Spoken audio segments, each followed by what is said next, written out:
more time consuming and could come down the stairs. So be prepared how you water heater up and down. So the should we stairs. rotate it?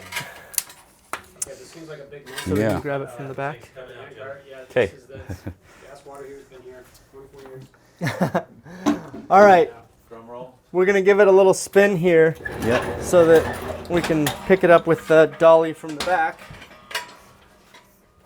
And We're moving on water heater, so And just watch that pipe as you're leaving. Make sure that the tank doesn't bump into it or snag it. Want to keep that as steady as we can. Water heaters have feet.